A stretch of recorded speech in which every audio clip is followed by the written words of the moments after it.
Okay, so for this video, thought I'd just do a quick rundown of my gear, since that's what a lot of people like to take a look at. Again, I'm on the test server. We have a very different experience on the test server. Platinum is worthless, so you don't buy anything. You obviously have to camp for your own items. I think that's if you're a full-time test player.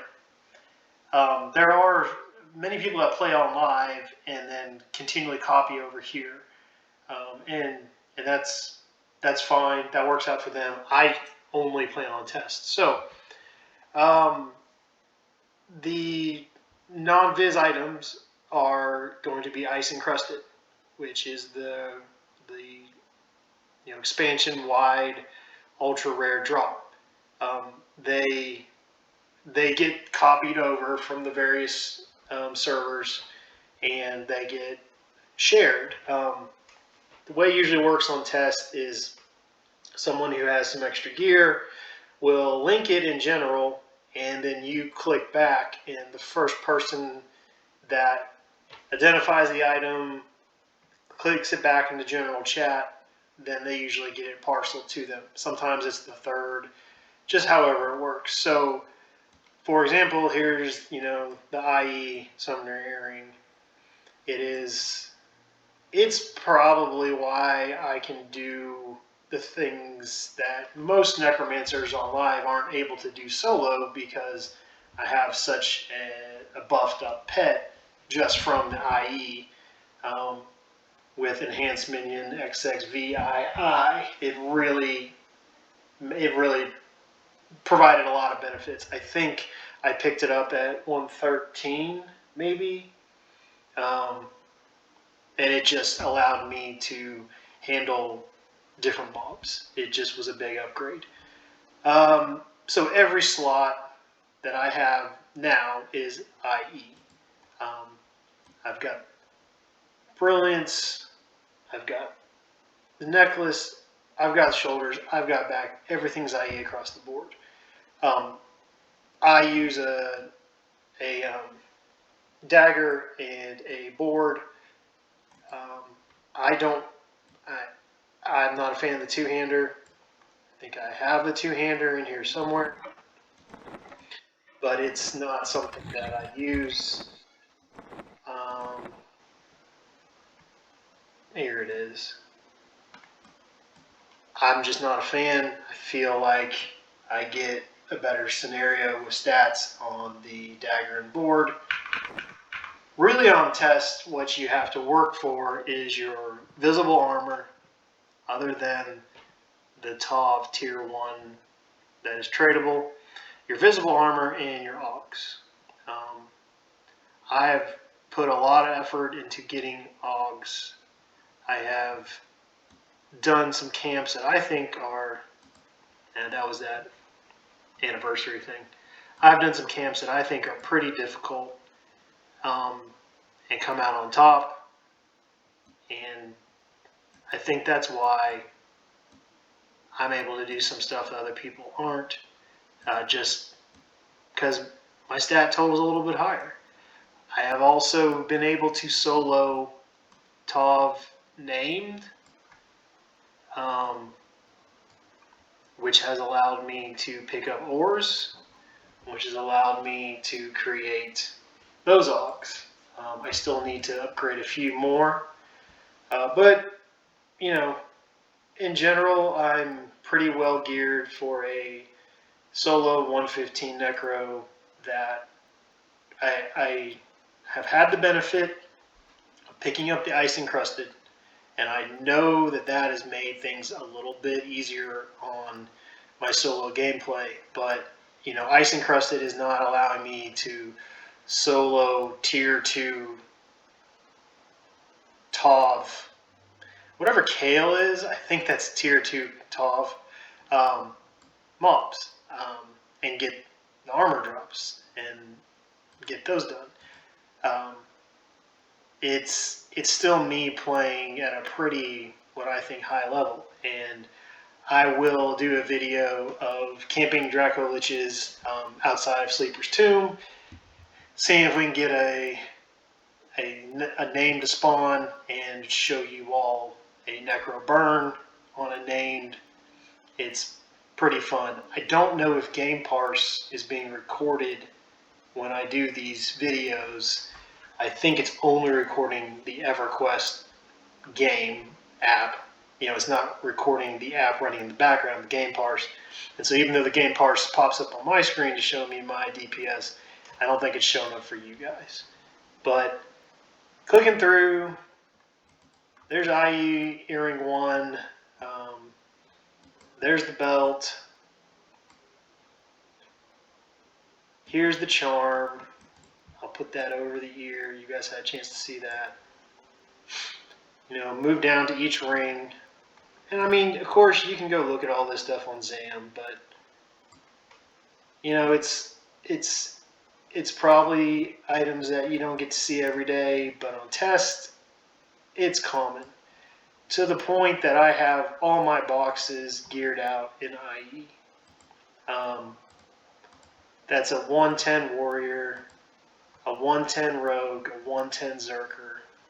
They all have full IE and full TOV 1 droppable, which I camped for them, but it's just the way it is on test. We don't.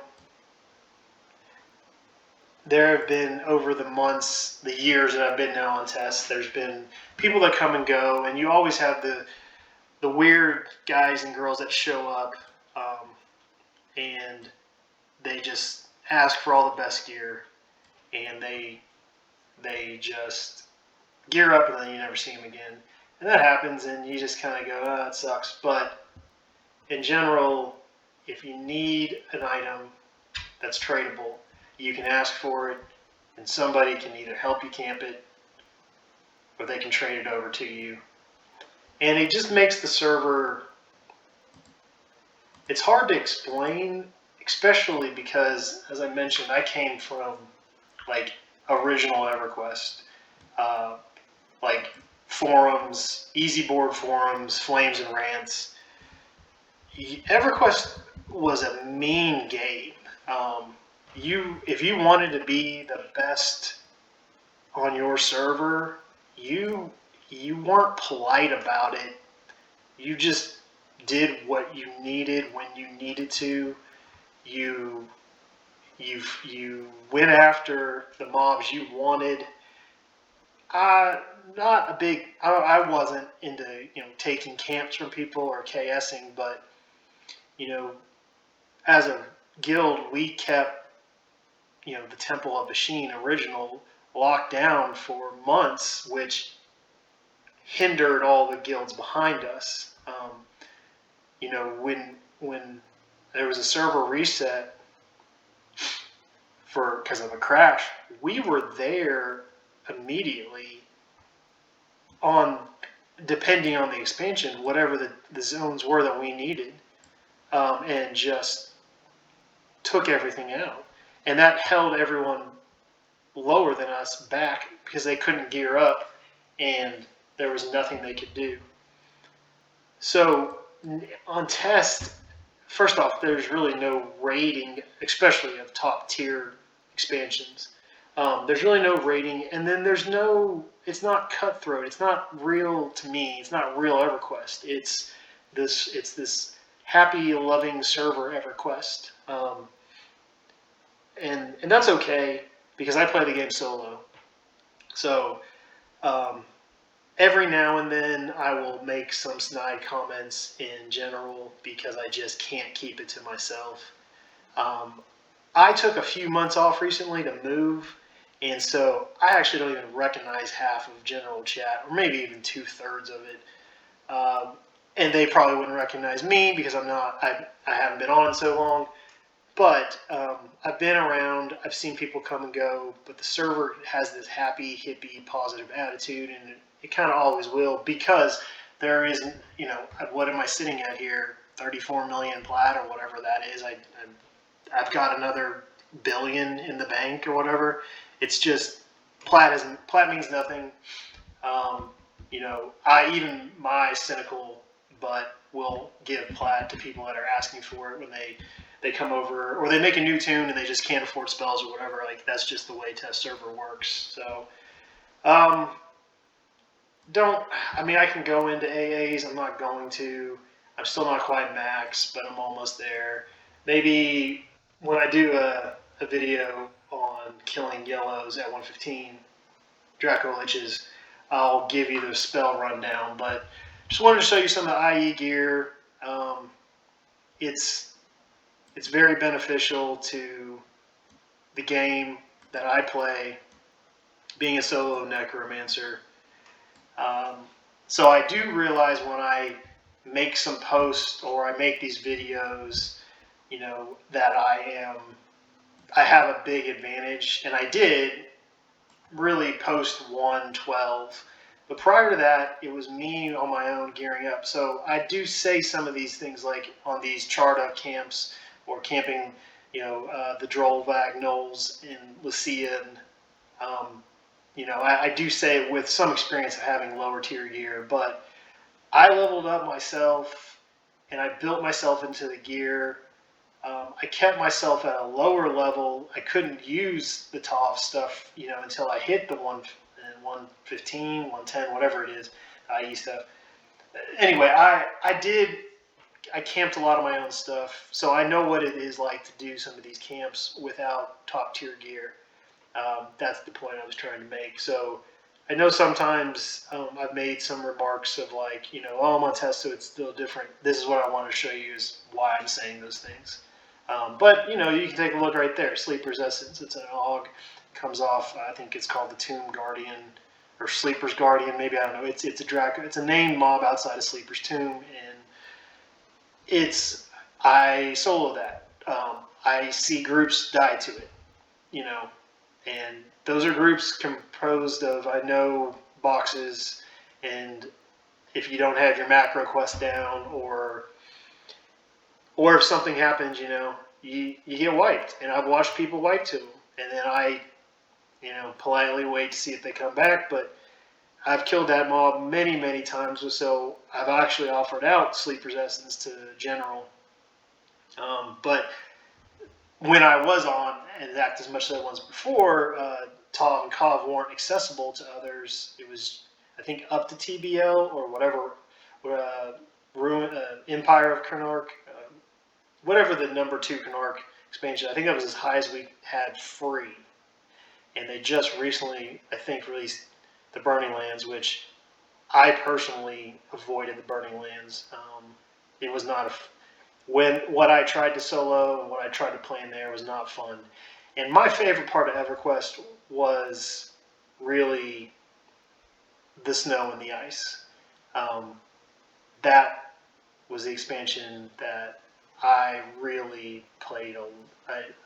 I was part of the group on my server that had the first Avatar War kill. You know, we cleared Plane of Growth first, killed Tuneri first. You know, all that expansion was, so it held kind of a place in my EverQuest heart, and so that's why I really am a big fan of what the last 2 were. I know a lot of people bitch about the same blue, ice, and snow, but man, to me it's fun. So I'll wrap this video up. So that's my gear, more or less. You know, it does make things a little bit easier, but again, as I said back on the first video, and I've said many times, you know, being a solo necro is about playing the game, the skill that it takes, and I use quotes for skill because it's a game, but the skill that it takes to do the things you want to do.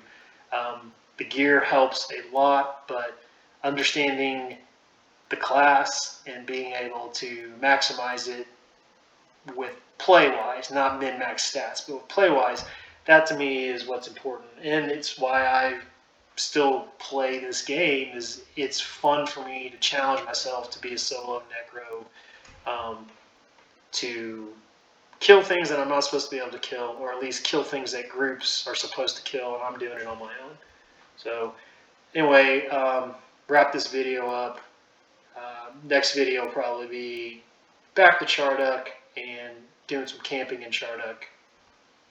Hope everybody's having a good one. Thanks. Bye.